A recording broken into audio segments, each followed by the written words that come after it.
Hey, cross trainers. Just want to welcome you back as we look at this passage about Moses. And what I find with Moses here is he's in the mundane and he moves into the momentous.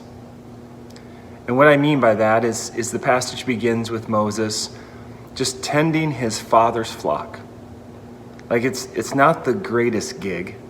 It was a common one in that day, but it's not even his own flock. And he's leading them, he's walking with them, he's journeying with them to provide for them. And as he's doing that mundane work, he comes across something momentous, something you just don't see, a bush burning yet not consumed.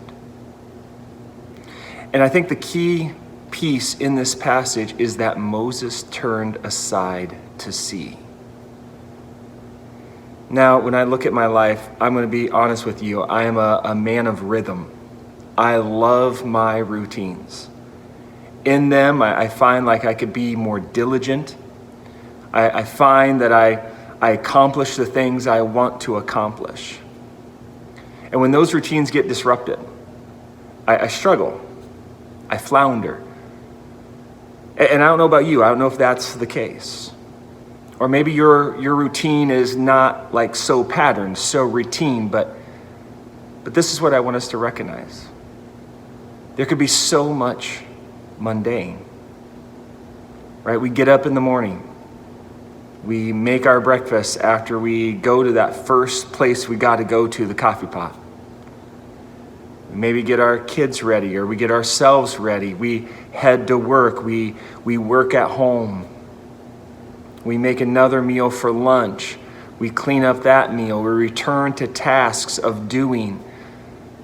Then we go and we make another meal and we clean that meal up, and then we're exhausted and maybe we got to get our kids in bed, or we got to finish something up yet that evening, and then we go to bed and we wake up and it's the same routine. And I'm inviting you today to look for the momentous. It's probably not going to look like a burning bush that's not consumed.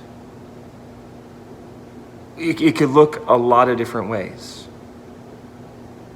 It could simply be turning to the Word, that supernatural peace we have in our world from God.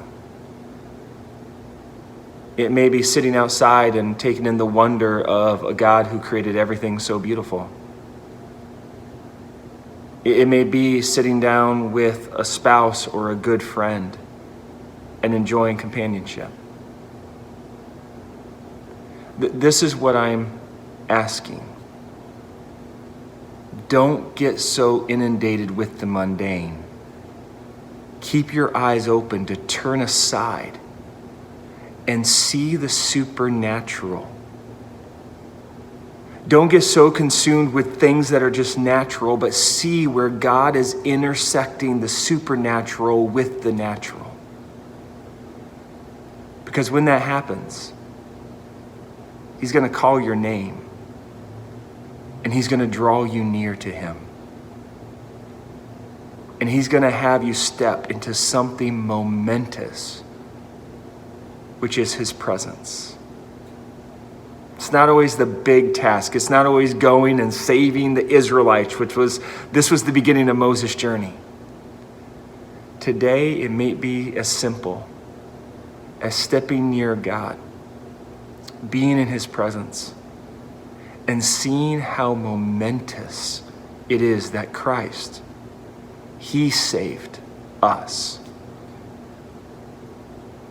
And so in the mundane today, look for the momentous, turn aside to it, and may you see God do something momentous in your life.